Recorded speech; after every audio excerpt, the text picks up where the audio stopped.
How are you? I think you are well by the grace of Almighty. Welcome to my channel. আজকে লেসনটা তোমাদের অষ্টম শ্রেণীর নতুন ইংরেজি বইয়ের এক্সপিরিয়েন্স 9.4.2। তুমি যদি আগের লেসনগুলো না দেখে থাকো তাহলে উপরে আই বাটনে ক্লিক করে প্লেলিস্টে গিয়ে দেখে আসতে পারো। শুরু করছি। Look at the following illustrations. নিচের ছবিগুলো দেখো।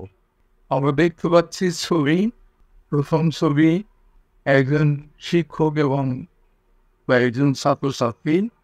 দ্বিতীয় ছবিতে দেখছি একজন ছাত্রী নাচতেছে এবং অন্যান্য ছাত্রছাত্রীরা এটা দেখছে।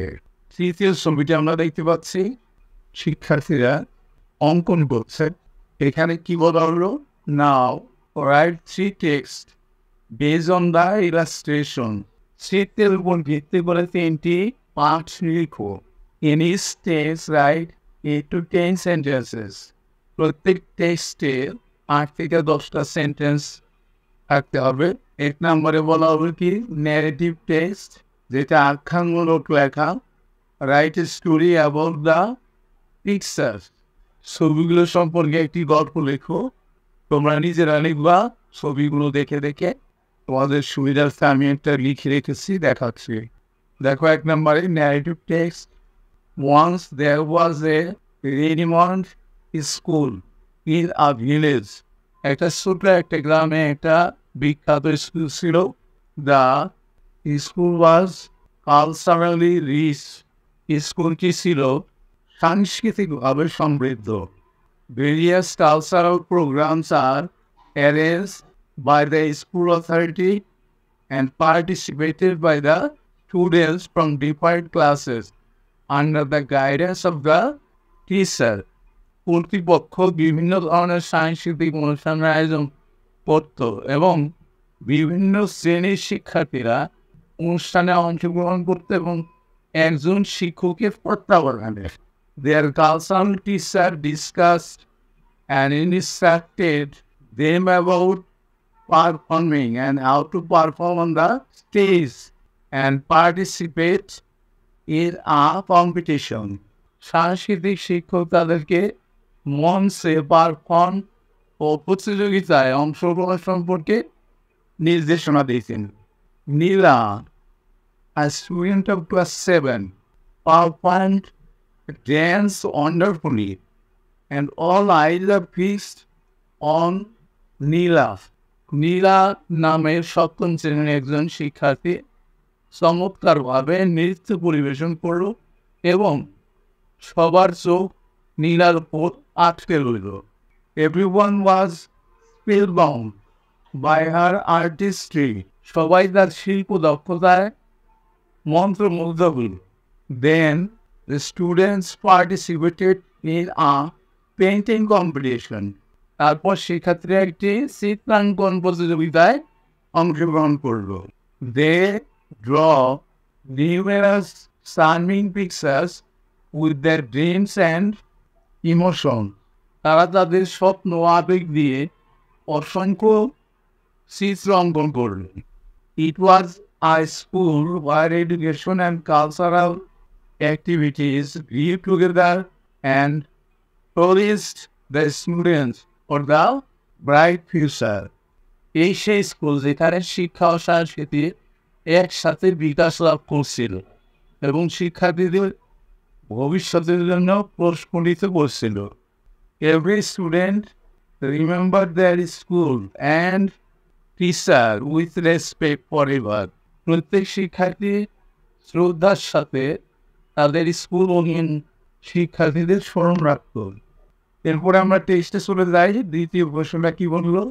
দ্বিতীয়টা বললো ডেসক্রিপটিভ টেক্সট, বর্ণনামূলক পাঠ। Describe the general characteristics of your best friend among others. You can add the appearance and personality of your best friend. এটা ছিল 2 নম্বর প্রশ্ন। তোমাদের সুবিধা ফ্যামিলিকে এসেছি দেখাচ্ছি। দেখো 2 নম্বর ডেসক্রিপটিভ টেক্সট, বর্ণনামূলক লেখা। My best friend is always trusted and keeps my secret hidden.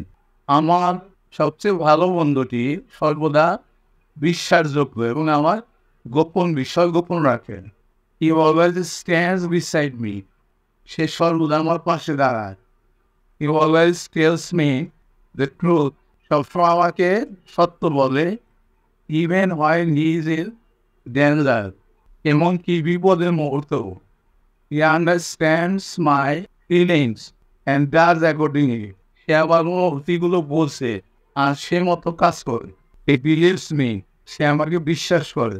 He respects and loves me more than anything in the world. সে আমাকে শ্রদ্ধা করে এবং তার জীবনের চেয়েও আমাকে বেশি ভালোবাসে। He always forgives me if I make any mistakes. যদি আমি ভুল করি সে সবসময় আমাকে ক্ষমা করে দেয়। He cares about me. সে আমার খোঁজ খবর নেয়। He is good looking, smart and modern in his style. সে দেখতে সুন্দর চটপটে এবং বেশভূষায় আধুনিক। He is honest. সে সৎ, হার্ড ওয়ার্কিং, কঠোর পরিশ্রমী, পায়াস, ধার্মিক আর ট্রু প্যাট্রিয়ট। একজন সত্যিকারের দেশপ্রেমী অ্যান্ড হিউম্যানিটেরিয়ান এবং মানবতাবাদী। He is also a nature lover. সে একজন প্রকৃতি প্রেমীও। এই ছিল 2 নম্বরের প্রশ্নের উত্তর। এখন আমরা দেখে আসি 3 নম্বরে কি বললো। এক্সপোজিটরি টেক্সট, ব্যাখ্যামূলক লেখা। Right on the importance of friendship and the effects of good and bad friends on our life. বন্ধুত্বের গুরুত্ব এবং তোমার জীবনে ভালো ও খারাপ বন্ধুর প্রভাব সম্পর্কে লিখো। আমরা লিখে রেখেছি, দেখে আসি। 3 নম্বর এক্সপোজিটরি টেক্সট, ব্যাখ্যামূলক লেখা। Friendship is an important part of our life. বন্ধুত্ব আমাদের জীবনে একটি গুরুত্বপূর্ণ অংশ। Friendship can make us laugh. বন্ধুত্ব আমাদের হাসাতে পারে। Help us during our tough times and encourage us in various ways. আমাদের জীবনের কঠিন সময়ে সাহায্য করতে পারে এবং বিভিন্নভাবে আমাদেরকে উৎসাহিত করতে পারে। Friends provide crucial support. বন্ধুরা আমাদের গুরুত্বপূর্ণ সমর্থন প্রদান করে। Genuine friendship provides us with happiness. প্রকৃত বন্ধু আমাদের সুখ প্রদান করে। Friendship helps us to relieve stress and depression. বন্ধুত্ব আমাদের চাপ এবং হতাশা মুক্ত হতে সাহায্য করে।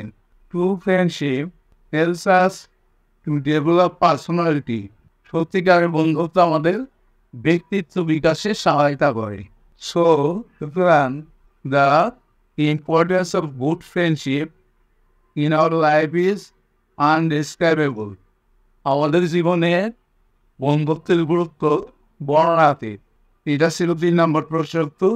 এখন আমরা দেখে আসি কিছু নিউ ওয়ার্ডস আছে, সেগুলোর অর্থটা আমরা তোমাদেরকে জানিয়ে দিচ্ছি।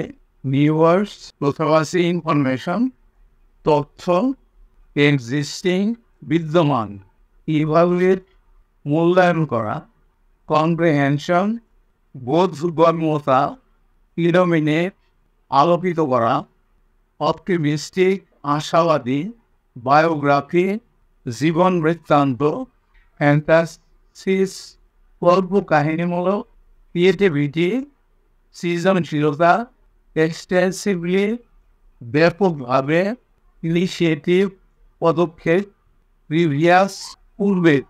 এই সাথে কিন্তু আজকের লেসনটা শেষ হয়ে গেল। অবশ্যই তোমরা পরবর্তী লেসন দেখবা। See you next.